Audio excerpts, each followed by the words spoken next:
आज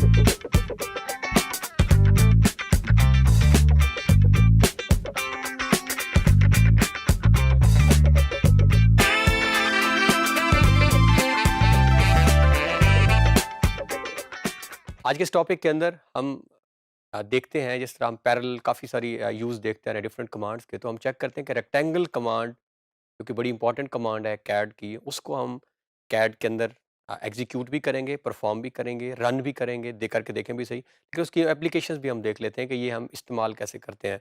जब भी हम एक हाउस प्लान बनाते हैं, हम एक घर बनाना चाहते हैं, जिस तरह आपने डिफरेंट घर देखे भी होंगे, तो उसकी हमारे पास एक जो है वो हॉरिजॉन्टल लेंथ होती है और एक वर्टिकल लेंथ है, जिसका हमारे पास सामने स्क्रीन पे नज़र आ रहा है। तो हमारे पास हॉरिजॉन्टल लेंथ भी है और वर्टिकल लेंथ भी है। तो यहाँ पे ये बहुत ज़्यादा हमें असिस्ट करता है। जब भी हम रेक्टेंगल कमांड यूज़ करेंगे तो ईज़िली हम उसकी एक्स और वाई को जो है वो पुट करेंगे, तो खुद ब खुद वो हमें अच्छा घर के साथ हमने आगे जाके जब बात भी हम करेंगे, कुछ एरिया छोड़ना भी होता है। हर घर में जब आप एक बाउंड्री बनाते हैं, तो बाउंड्री के साथ कुछ एरिया आपने ओपन रखना होता है। जब ये प्लानिंग आप अप्रूवल लेने जाते हैं या हमने मंजूर कराना हो नक्शा, तो उसके लिए भी हम रेक्टेंगल कमांड को यूज़ करते हैं। सिर्फ यही नहीं, जब भी हम हाउसिंग स्कीम्स के ऊपर जब हम जाके आगे जाके जब पूरी-पूरी हमारे पास जो स्कीम्स बन चुकी हैं शहरों में, उसकी जब हम प्लॉटिंग की बात करते हैं, तो वहाँ भी जो हमारी रेक्टेंगल कमांड है, इसका काफ़ी इस्तेमाल होता है। तो आइए हम बढ़ते हैं कैड की तरफ और हम इस कमांड को कैड में इस्तेमाल करके देखते हैं कि किस तरह हम इसको इस्तेमाल कर सकते हैं और अपने पर्पज़ को अचीव कर सकते हैं। ये हमारे पास हमारी प्रीवियस ड्राइंग है, हम क्विकली इसको डिलीट कर देते हैं और अब हम परफॉर्म करने जा रहे हैं रेक्टेंगल कमांड। तो सेम जिस तरह हम पहले यूज़ करते आ रहे हैं, यहाँ पे भी हमारे पास मेथड्स हैं 3। अगेन सेम, एक तो हम जाके अपना शॉर्ट जो हमारे ये ड्रा मेन्यू है वहाँ से कर सकते हैं, फिर हम शॉर्ट कीज़ को इस्तेमाल करते हुए और फिर हम इसकी शॉर्ट की खुद से भी जो है वो लिखेंगे कि हम कहाँ से इसको यूज़ कर सकते हैं। सो ड्रा के अंदर हम जाते हैं, तो यहाँ पे हमारे पास जो है वो ऑप्शन मौजूद है रेक्टेंगल की। तो ये जैसे ही हम रेक्टेंगल की ऑप्शन को पिक करेंगे, हमेशा रेक्टेंगल की 2 कंपोनेंट्स में हम वर्क कर रहे होते हैं, एक्स और वाई।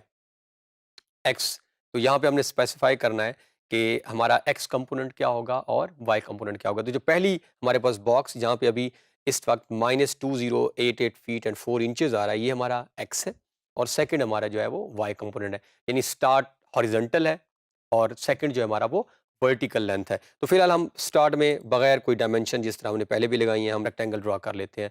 तो ये हमारी बगैर किसी डायमेंशन के जो है वो डायमेंशन लेस भी कह सकते हैं आप, हमने कुछ स्पेसिफाई नहीं की और हमने इसको यहाँ ड्रा कर दिया। दूसरा मेथड हमारे पास सिंपल है, ये सामने हमारे पास जो साइड में टूल बार्स नज़र आ रहे हैं, यहाँ से भी हमारे पास ये rectangle creates a rectangle polyline creates a rectangle polyline from the specified the rectangle parameters length और विड्थ। यहाँ पे नॉर्मली हमने लेंथ और विड्थ, और अभी हम बात करते हैं एंगल की भी। हो सकता है कि हम एक्स और वाई देने के साथ उसे रोटेट भी करना चाह रहे हो, जिस तरह नॉर्मली गाड़ियाँ जहाँ पार्क नज़र आती हैं आपको, अभी हमारे सामने ये नज़र भी आ रहा है, तो गाड़ियाँ पार्क हों तो नॉर्मली 90 के एंगल के ऊपर हम पार्क जब कर रहे होते हैं, तो वहाँ पे भी हम इस कमांड को यूज़ करते हैं। कभी ऐसा भी होता है कि 45 डिग्री के एंगल के ऊपर हम गाड़ी को जाके थोड़ा कर्व में पार्क कर रहे होते हैं स्पेस बचाने के लिए, वहाँ पे भी इस्तेमाल होती है। तो ये हमारे पास हमने यहाँ से पिक की और ये अगेन सेम हम इसको ड्रा कर सकते हैं। और अब हम पहले तो हमने बगैर किसी खुद ब खुद हमने जो डायमेंशन आ रही थी कि अब हम लिख लेते हैं डायमेंशन। तो हम एक्स लिख लेते हैं, सपोज हम जो हॉरिजॉन्टल है उसको 300 फीट और कॉमा कॉमा देंगे, तो हॉरिजॉन्टल जो हमारी है वो लॉक हो जाएगी और खुद ब खुद हम वर्टिकल डायमेंशन के अंदर आ जाएंगे। तो ये हमने कॉमा को यहाँ पे यूज़ किया है और अब वो हमें खुद ब खुद हमारे वाई कंपोनेंट की तरफ लेके चला गया है। अब हम उसको वाई यानी अपनी वर्टिकल लेंथ जो है वो दे देते हैं और वो हम दे देते हैं 700। हमने थोड़ा सा वर्टिकल बढ़ा देते हैं 300 और 700 फीट और अब हम करते हैं एंटर। तो ये जैसे ही हमने एंटर किया, तो ये हमारे पास जहाँ हम लगा रहे थे, ये एक जो है वो रेक्टेंगल ड्रा हो चुकी है, जिसकी जो बेस, जिसको हम ये बेस लाइन कह सकते हैं, या हमारा जो कंपोनेंट है आपका हॉरिजॉन्टल, वो 300 फीट है और जो हमारा वर्टिकल था वो हमारा 700 फीट है। तो इस तरह हम एक जो है वो रेक्टेंगल ड्रा कर सकते हैं। अभी हमने सिंपल रेक्टेंगल ड्रा किया, अब हम इसकी फर्दर प्रॉपर्टीज़ में नहीं गए। अब हम तीसरा मेथड देखते हैं और हम इसकी कुछ प्रॉपर्टीज़ को चेंज करने की कोशिश भी करते हैं, अगर ऑनवर्ड हमें कभी चेंज करनी पड़ जाए। तो यहाँ पे हम रेक्टेंगल की आर, ई और सी, जैसे हमने आर ई सी का वर्ड प्रेस किया तो रेक्टेंगल का यहाँ पे ऑप्शन भी मौजूद है। सो इट डिपेंड्स कि आप वन बाय वन जब प्रैक्टिस करते रहेंगे तो किस पॉइंट से आप इसको पिक करते हैं। तो रेक्टेंगल के ऑप्शन को क्लिक किया आपने।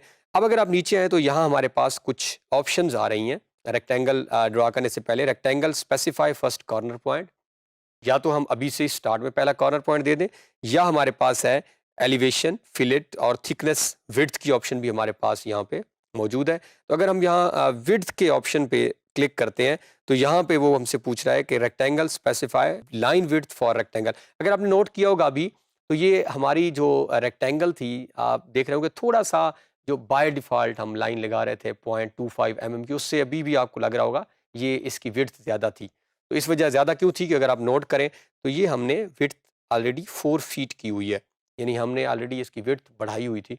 अब अगर हम चाहें तो स्टैंडर्डाइज्ड भी कर सकते हैं, इसको वापस भी लेके जा सकते हैं, और अगर हम चाहें तो हम इस विड्थ को इंक्रीज भी कर सकते हैं। So it depends. तो हम इस विड्थ को यहाँ पे फिलहाल 10 करके, ताकि हम पे फ़र्क समझ आ जाए, हम 10 फीट। और अब हम रेक्टेंगल एक ड्रा कर लेते हैं।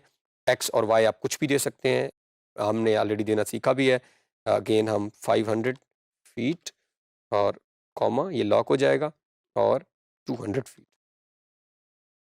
तो ये हमारे पास जो है वो एक नई विड्थ के साथ एक रेक्टेंगल ड्रा हो गई है, जिसकी विड्थ जो है हमने लाइन विड्थ, जो साइड लाइन आपको नजर आएगी, ये 10 फीट है, और जिसकी जो हमारे पास वर्टिकल और हॉरिजॉन्टल लेंथ है, ये हमने एक सेटिंग चेंज की है। हमने अपनी रेक्टेंगल की विड्थ को जो है वो चेंज कर दिया है। अब हम दोबारा रेक्टेंगल को यहाँ से पिक कर लेते हैं, और हमारे पास यहाँ पे थिकनेस की ऑप्शन भी है, लेकिन हम लगा के, अगर आप इन ऑप्शंस को पिक किए बगैर, क्योंकि उसने ऑप्शन दिया है कि या तो आप पहला पॉइंट लगा लें या इन ऑप्शन में से, तो ये फिलेट और चैम्फर हम आगे जाके करेंगे। हम पहला पॉइंट लगा लें अगर। अब हमें वो ऑप्शंस दे रहा है यहाँ पे कि आप इसको एरिया, अगर एरिया देना चाहें, सपोज ये रेक्टेंगल है, इसको आप कोई भी एरिया देना चाह रहे हैं कि ये इतने एरिया की रेक्टेंगल लग जाए, तो ये वो लगा देगा। या हम चाहें तो डायमेंशंस, डायमेंशंस ऑलरेडी हम दे रहे हैं, डायमेंशन मींस आप एक्स और वाई स्पेसिफाई करें। या तीसरी ऑप्शन है रोटेट की। तो जो हम इसकी एक एप्लीकेशन देख रहे थे कि बाज़-औक़ात गाड़ियाँ जब हमने लगानी हो तो वहाँ यूज़ करते हैं, तो वहाँ हम ज़रा रोटेट को ऑप्शन को यहाँ पिक कर लेते हैं। तो हमने क्या किया है, अब हमने फर्स्ट क्लिक कर दिया, और फर्स्ट क्लिक के बाद हमारे पास ये ऑप्शंस है। यहाँ से हम रोटेट कमांड को पिक करते हैं। Now he is asking rotate angle, कि किस एंगल पे आप इसको रोटेट करना चाह रहे हैं। तो सपोज हम जो है पहले 90 है, अब अगर आपने इसी को पिक करना है तो हम एंटर कर देते हैं।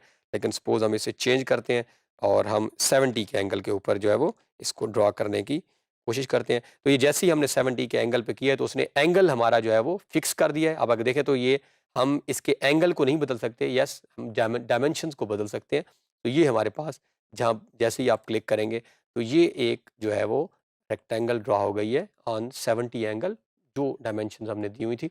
अब हम 45 एंगल को भी यहीं से देख लेते हैं, जिसके ऊपर नॉर्मली हम लेटेस्ट मेथड कार पार्किंग जब हम डिज़ाइन कर रहे होते हैं, तो वहाँ पे कैड में सजेस्ट किया जाता है कि आप 45 के एंगल को प्रेफर करें, क्योंकि ये वो एंगल है जिसमें आपकी कार की, जब पार्क कर लेते हैं तो स्पेस कम से कम इस्तेमाल होती है। तो ये यहाँ पे हम दोबारा पहला पॉइंट देने के बाद रोटेशन की तरफ आ जाते हैं। अब जैसे हम रोटेशन की तरफ आए हैं, तो ऑलरेडी उसने जो लास्ट में हमने स्पेसिफाई की 70, वो मौजूद है।